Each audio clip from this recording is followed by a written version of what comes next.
And I had to unbutton my jacket. That's what you're supposed to do. Oh. Before you sit down. Oh. Is it? Jeff. Suit stuff, guys. You know, how about with a double-breasted? You would know better than I do. My instinct is to keep it like this. Okay. You know what? Come on. I'm trusting your instinct. If any, look, I'm with you. If he's doing it, that's the right thing to do. That is not true. Everybody can button their jackets their own way. Yeah. Well, Yeah. It's 2018. It really is. Yeah. Hey, so welcome back, Thandie. It's been a long time. Thank you, my love. A decade. A decade's a dream. You look even more ravishing. Just a lot older. You look annoyingly the same.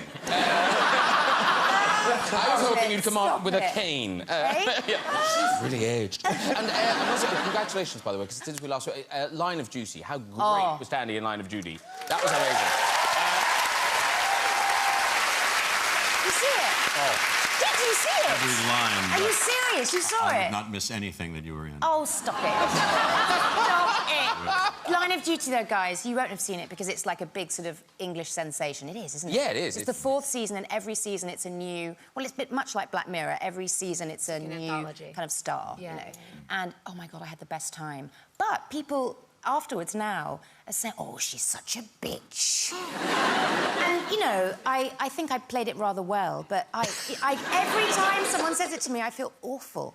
Just awful. Just because I've really felt for her, this poor woman. Yeah. But, you know, she was very naughty, and as a result, lost an arm. Yeah. I really want to see it. I really want to see this. What's it called? Line of Duty. All right. Yeah. Line of Duty, sorry. Or Duty. Which my kids thought that was very funny when Line of Duty. Line of Duty. Line of Duty. Spoiler, her arm gets cut off. Nice. Ruined it. Now, you guys, are you enjoying... Because is this the beginning of the Jurassic tour? You've been in Spain, and now you're here. Yep. And for you, what's it like coming back, being part of it all again after all these years? Delicious, entirely delicious, you know. I know. I can't take my eyes off of all of us. Look, I think we look very nice. Yeah. I know. Fabulous. Wow. Pictures. I would swipe right in the whole couch. Yeah. I think that's good. Oh, yeah, it's great. You know, I was involved in this a while ago, but not with supermodels like these guys. Come on. Hey. I had a great time coming back. But they make you work like you just landed and then you were all put in the back of a truck and taken out to Tower Bridge. We've got the picture. There's the evidence. Oh, that's great. Does that travel with you under separate cover? I mean, we went. It's amazing. I got there and I looked at that dinosaur. I was like, how the f did they put that down? A huge dinosaur there now. And it's right next to your mayor's office. Yeah. Sadiq. Yeah. Yeah. It's a message, Sadiq. Hear the thing you say? Don't get involved. Yeah. Don't get involved. Now, so you all spent a lot of time here, you filmed the film here, but Bryce, what's your connection to Ireland? Are the Howards something to do with Ireland? I mean, like, I don't know if you can tell. I might have some connection to Ireland genetically. But my dad shot Far and Away there when I was 10 years old. Oh. And we lived in Dingle, Ireland. And there was a dolphin, a wild dolphin. Fungi the dolphin. And I got to swim with Fungi the dolphin, as many people who in Ireland go there. What? A wild dolphin. And when we were shooting Jurassic, the first Jurassic, I was thinking about Fungi the dolphin, and I looked up, and he was still alive. They say that. There's a dolphin called Fungi. They all kind of look alike. Yeah, that's him. Yeah. He remembers you. Look. But you posted a picture of yourself in Dingle when you were a little girl. And honestly, it looks like an ad from Board Fulcher or something. Look at that! Oh, my God. Did Ron Hart, did he steal you from a family in Ireland? Like, is there other people watching now going, there she is! I mean, this was our backyard in Dingle. And this was, I think it was a one-bedroom house, and my parents stayed in kind of like the kitchen / living room area, and myself and my 3 siblings, we all shared a bed, and there were sheep outside the window and rolling hills, and it was all very idyllic.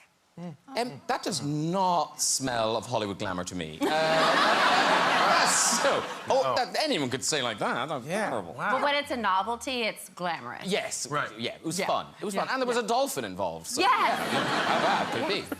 Now, this is odd. Tonight's show has really been brought to us by the mind of Michael Crichton. Yes. Because two of his novels have inspired the things we're talking about. Later on, we'll be talking about Westworld with Thandie, but we start with Jurassic World, Fallen Kingdom. It opens on the 6th of June, and here's just a taste. Thandie's not the only one who's going to lose an arm. Another spoiler. Yeah. So this is honestly, it's everything you want. It's out of control dinosaurs, but now with added volcano. Yes. It's great. Yeah. I mean, I know it's very hard to tell us about it because it is dinosaurs out of control. That was originally going to be the catchphrase, but they realized it was terrible.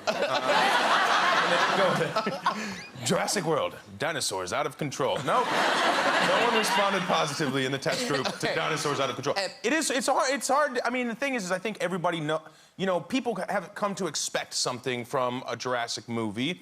We're coming on the 25th anniversary of the original Jurassic Park, which is, I mean, one of the best movies ever. Thanks in large part to your wonderful guest, Jeff.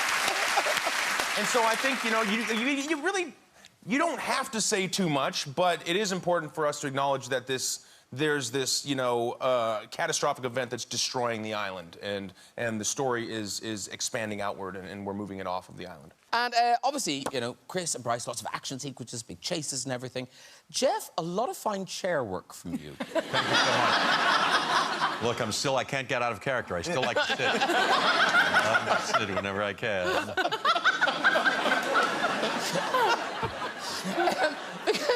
Because you presumably thought, oh, yippee, I'm off to tropical locations. I never think yippee anything. I don't know. Yeah, I used to, but no, I didn't think yippee. But no. Okay.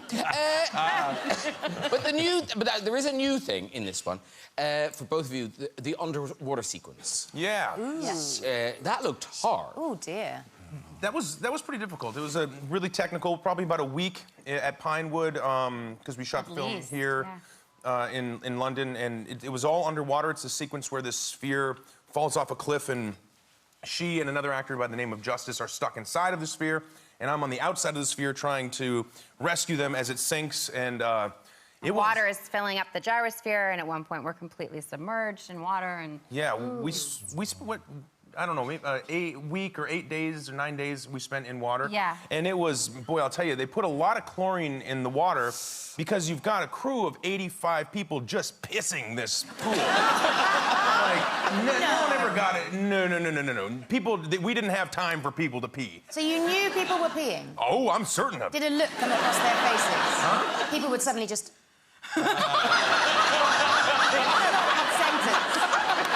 That was good pee face. That's a good pee face. I don't mind doing that again. Good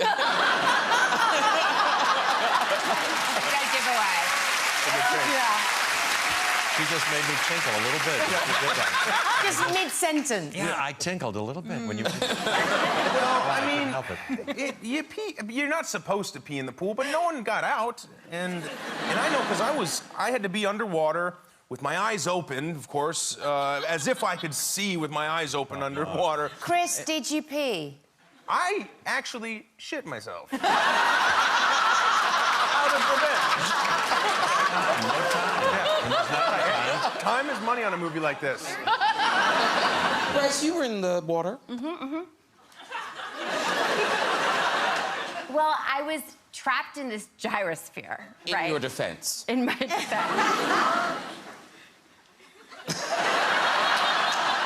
I just felt this freedom as I was working, you know what I mean? Like, I just was, like, really present.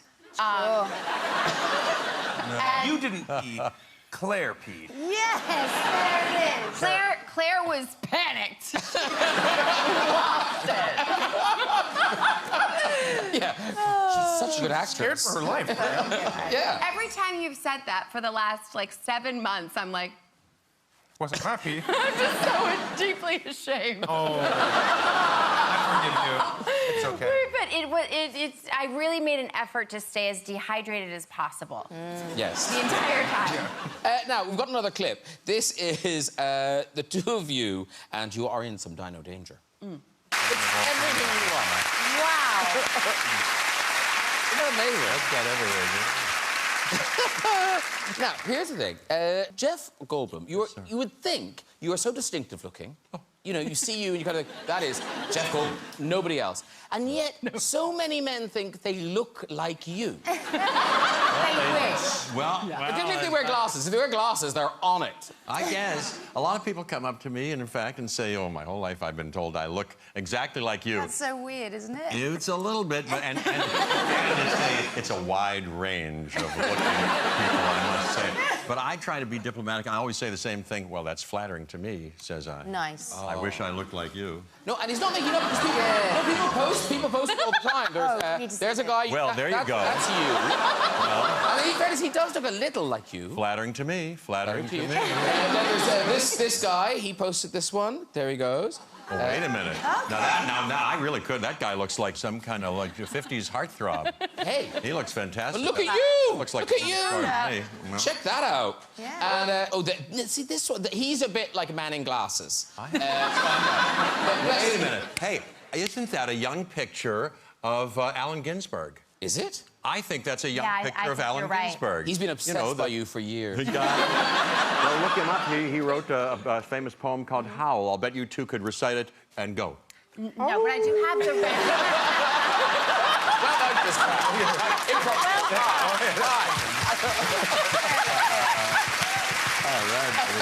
Actually, weirdly, when we announced that you were coming on the show, Jeff, a lady emailed us and said, oh, we're coming to the show, and my husband is told all the time that he looks like you. So let's have a look at him. Where is Andy? Where's Andy now? There's Andy. Oh, now... Oh, actually, that isn't bad. Oh, very. Should I go over and see, you know, side by side? Oh, do a side-by-side. Yeah, let's go see a side-by-side. Andy, here you go. Andy. Come here, Andy. Okay. Let's take a picture together. Okay, so if you look towards me, there's a camera behind me, and it will take a picture of you. Okay. In Jurassic Park. Beautiful. Thank you. Thank you for bringing him. Thank you, guys. Thank you so much. Oh. I'm coming back. Wow. Andy's wife is kind of looking at you, oh, look, an upgrade. Oh, he looked very swarthy. Now, talking of looks, ladies and gentlemen, Bryce, one of our good friends on the show, Jessica Chastain. Yes. She's talked about people thinking she's you, and it's happened to you. And vice versa. And in fairness, you do look quite alike. Here's Jessica. There's you. That's I mean, it is what Jeff said, but it's like really, really, really true. Like, it's very flattering to me. Like, she's unbelievable. But what I didn't understand was that it was happening before either of you were famous. Yes. So I went to school in New York. I went to NYU, and Jess went to school in New York as well. She went to Juilliard, and there were many times, I remember this distinctly, there were many times, first time it happened, I went into a Starbucks and where people would mistake me for someone named Jess.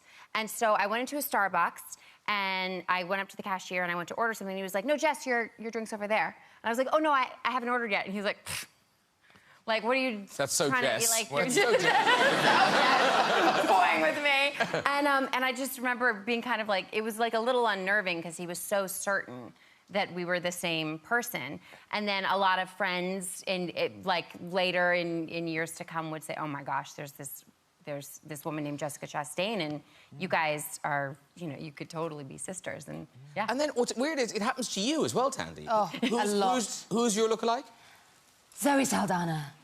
And in fairness, here's a picture. I mean, it is, it's... Yeah.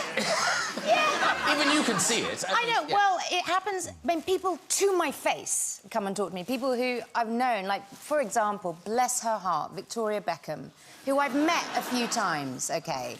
And we're in Soul Cycle in LA, and we're talking away, and this close, Jeff, OK? And she's, she made a comment about, oh, it's so great that you're coming to Soul Cycle, even though you're, pregnant. And I said, oh, no, I had the baby, actually, just a few months ago, thinking, oh, God, I obviously look rubbish. And then after a few more minutes of chatting, I realised that she thought I was somebody else. And I said, Vic, do you think that I'm Zoe Saldana? And she was absolutely mortified.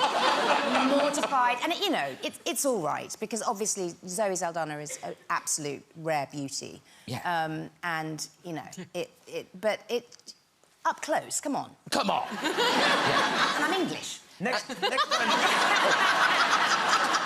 time you should tell somebody that you're getting into character. That's like good. you're like a method actor and you're working on your British accent. Ask them if they think that your British accent is good. Is it good? Well, I mean, Zoe and I have actually become sort of friendly over the last couple of years. So I'm thinking, you know, if ever I'm in LA and I just don't feel like going into work the next day, I'll just give her a ring. Zoe, are you free? Go on in. No one's going to know. Because really... Same with me and Andy. That's what we're Totally. doing.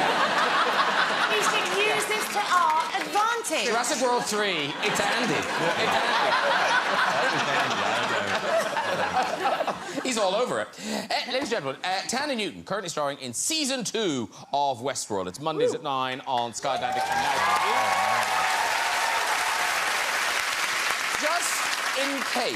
Just in case people have, I don't know, come from another planet, can you just briefly explain the premise of Westworld? The premise of Westworld. OK, so Westworld is set maybe between 50 and 80 years into the future, and it's about a theme park which costs a huge amount to go to.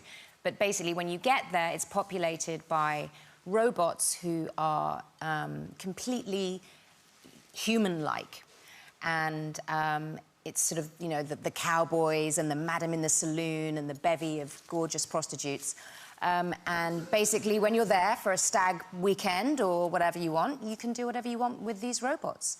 And they are designed to be your, you know, to service your dreams.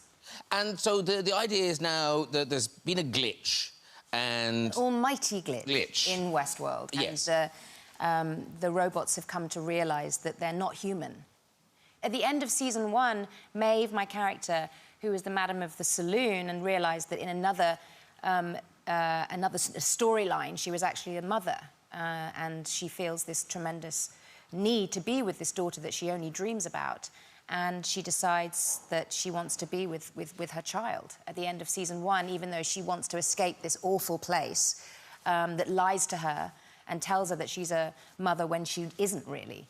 But she comes to realise that she wants to fulfil this reality for her, that she, you know, to find her daughter and to go back into Westworld. Well, we've got a clip. Now, this is from an episode that just aired, and it's where you stumble into Shogun World. Shogun World. And you're discovering you have a new ability. We'll talk about it after this.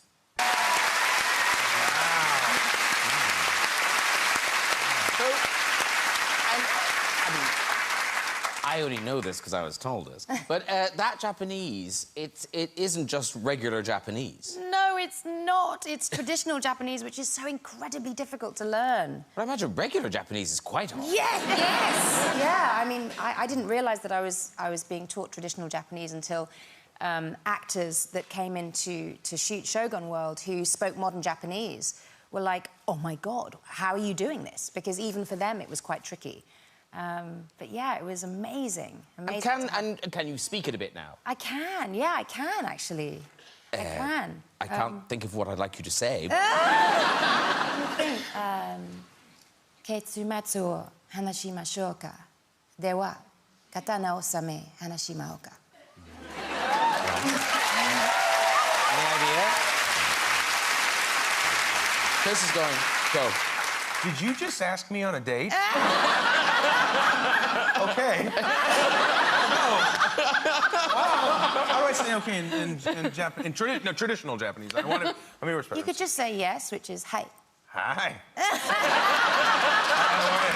Cool. No, what did you really say? I said, let's lay down our swords and have a dignified conversation. Which is more traditional. Wow. We kind of said that backstage, didn't we? Yeah, we said, hey, come on, let's just do it. That was really... Jeff, now, can you speak any Japanese? Because you were just in Japan, I think. Just came from Japan a couple of days ago. Did you really? Yeah, doing publicity for Isle of Dogs, the West Anderson. Oh, love that girl. Well, how did this happen, Jeff? Oh, that's funny. Everybody was so nice and wonderful there, very sweet and beautiful. They had at the premiere, we had a premiere, and Wes Anderson was there. A couple of sumo wrestlers came to add color and As a they ritual do. something or other. Sure thing. And I took a funny picture with them. Yeah. Before they squished you. Yeah, can you imagine? Now, in Westworld, you know, a lot of people I'm sure have talked to you about the amount of nudity in Westworld. But I think what's interesting is it's your very practical reason for saying no to a merkin. I did say no to my merkin. Yes. Well, number one, to be honest, one of the reasons why they provided them is because a lot of women do things to alter what's going on down there. Yeah. So I didn't need the merkin because I don't alter anything. Good to know. All 70s bush. And obviously, because it was a period piece, you couldn't have any alterations down there. No! All right? You know, because they weren't doing that back in, you know, Chris, back in those days. They weren't doing altering what? things. In Westworld.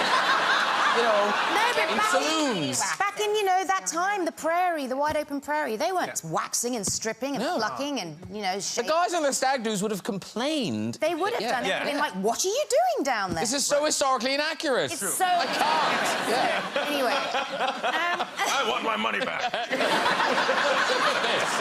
But I also said no because it took, you know, it was another, like, 45 minutes to get that thing glued on, and I wanted to go home to my 2-year-old. Yeah. Aww. Yeah, I didn't want to spend time doing that. Yeah.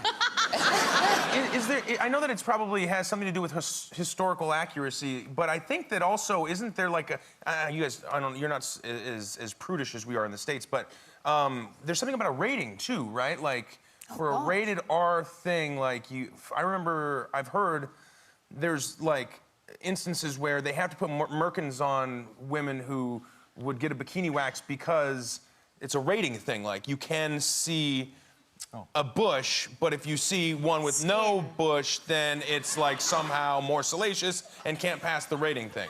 Okay. I'm pro-bush, okay? I like bush.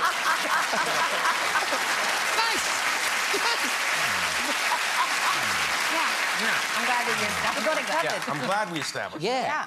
What's weird is I brought it up because I was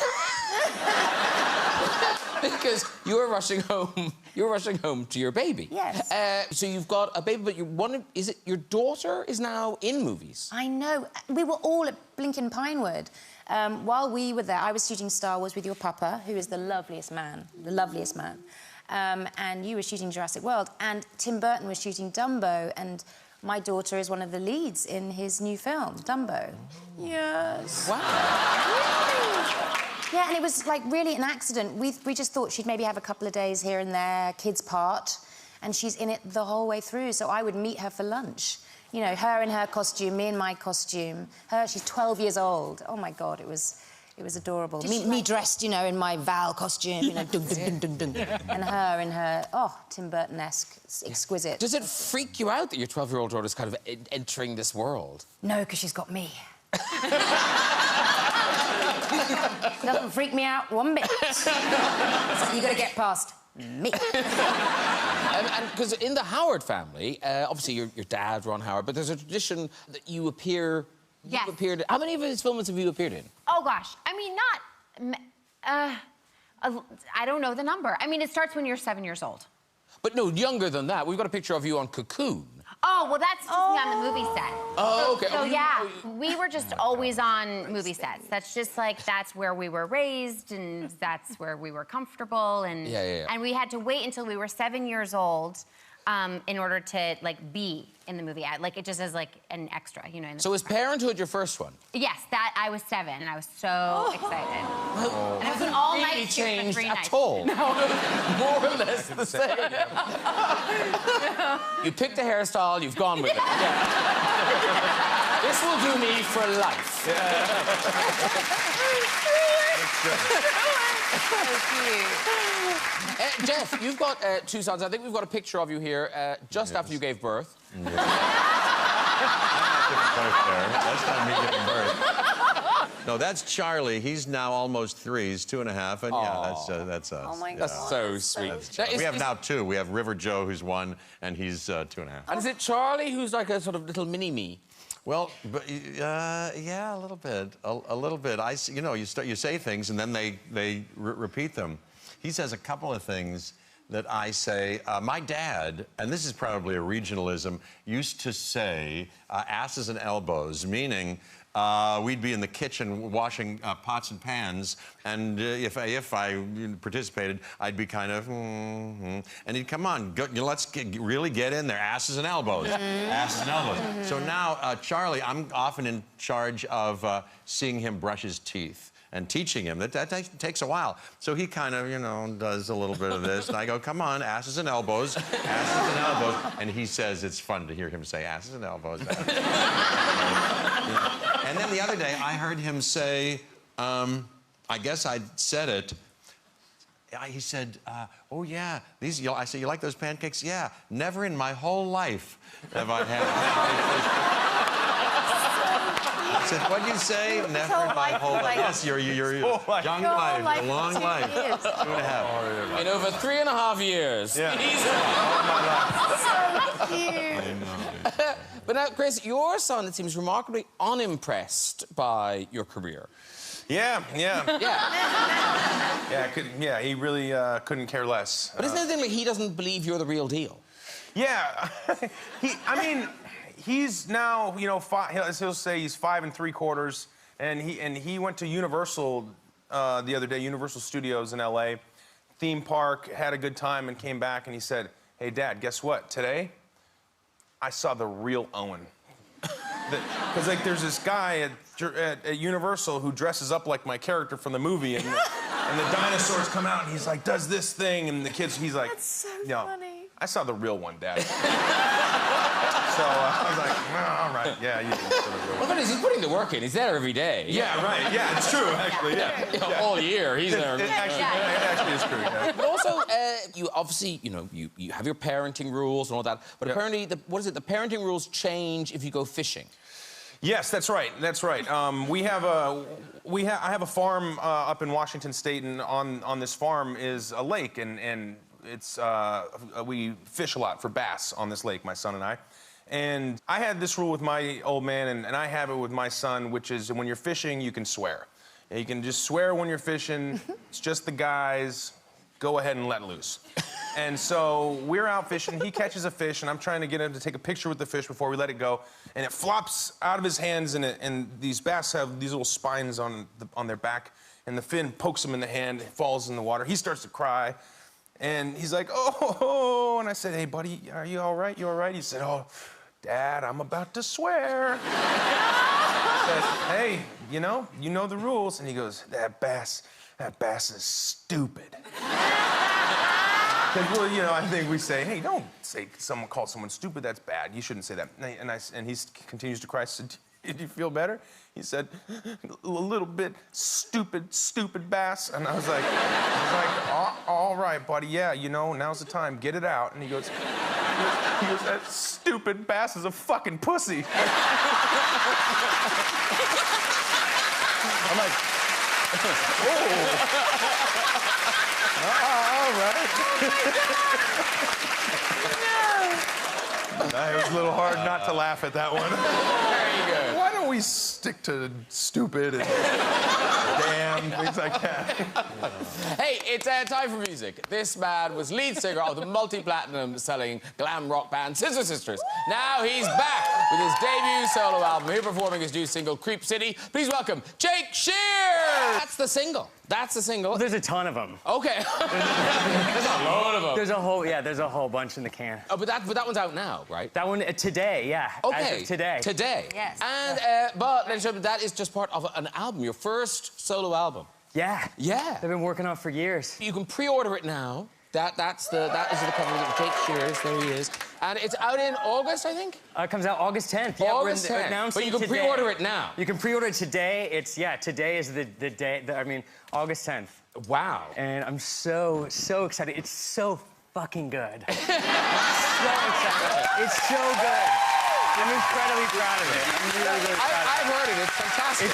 And And also, what's lovely is that you look so happy up there performing. I haven't done that in a while. Yeah. It's such a joy to be, I don't know, performing again. I really, really miss performing. And I should also thank you very much. You sent me a copy of your memoir, Boys Keep Swinging, Yeah. which I enjoyed so much. Thank you very much. It's terrific, because they're hard to do, those things, and it was a really good one. It's Thank excellent. you. Yeah. It's pretty, you know, I think it's kind of juicy and fun. And There's a lot of juice in it. Yeah.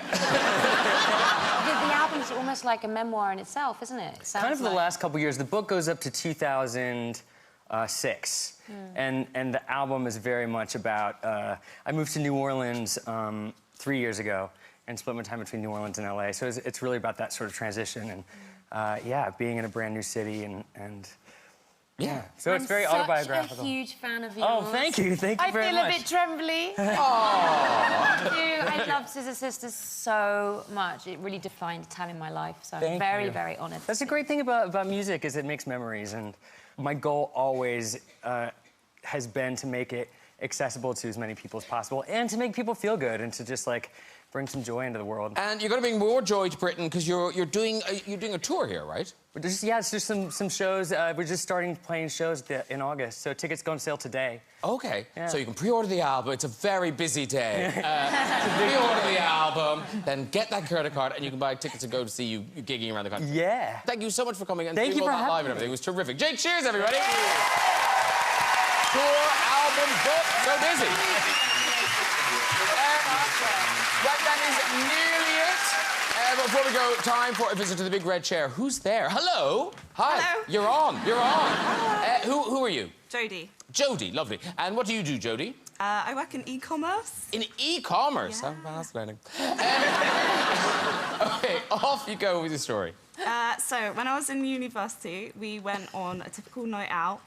My friend brought home a guy, and the next morning we all had a cup of tea, like gossip about the night, and something wasn't right about the tea.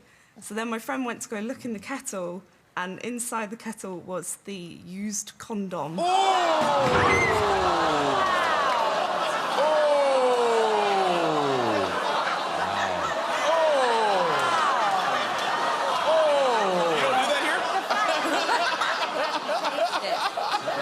about this tea. The fact you could taste it. Yeah, I know. I like that, Jeff. Yeah. Something wasn't right about the tea. Yeah. You thought your water sequence was bad, I tell you. Should we try another one? Yeah. Yeah. Okay, here we go. Hello. Hello, Hello. What's your name? my name's Denise. Denise, and where are you from? I'm from New Zealand. Oh, New Zealand. Home of the red chair story. And are you travelling, Denise? Do you live here? No, I live in London. Oh, right. What do you do here? I'm an oncology nurse. An oncology nurse. Well done, you. OK, off you go with your story. So many years ago, I was a pharmaceutical rep and I was living in Auckland and I had a new company car. However, it wouldn't unlock when it was raining. And anyhow, a few weeks later... New company car. No, it was a hand-me-down company car, but it had a problem opening on rainy days. So a few weeks later, we had a big conference in Auckland City, and at the end of the evening, I had to take my boss and 2 Australian reps back to their hotel. And my car was parked outside, and we got to the car, and it was pouring with rain. And we went to open the car, and the car wouldn't unlock. And I said to my boss, I said, oh, my husband said it's water getting into the magnetics of the lock, won't let the lock disengage. And my boss was a real problem solver. So he got down on his knees and he started sucking the lock on my car. And we're standing there in the pouring rain and he's down on his knees sucking the lock. And I had this, oh my God, moment. And I walked to the back of the car and I looked at the licence plate and it wasn't my car. My car was parked 3 down. And it was like, do I tell him? Or do I let him continue sucking the lock and call a cab? Anyhow, he's sucking away and I tapped him on the shoulder and I went, oh, I'm really sorry, but this isn't my car. My car is parked down here. So we get to my car. Of course, it opens beautifully. And we all hop in the car and drive silently to the hotel. No one says a word. But the word got out because for months afterwards in the company, he'd get all these messages. Hello, hello, is that the lock sucker? You can walk, you can walk. Go on, go on, go on. Well done, everyone. If you'd like to join us on the show and have a go in that red show, you can contact us via our website at this very address. Listen, that is it for tonight. Please a huge thank you to all my guests. Jake Shears, everybody. Thandie Newton. Jeff Goldblum. Bryce Dallas Howard. And Mr. Chris Pratt. Join me next week with musical guest Liam Payne, comedian Joe Brand, Pole Rock himself Aidan Turner, the Oscar-nominated Toni Collette, and Hollywood star Ethan Hawke. I'll see you then. Good night, everybody. Bye-bye!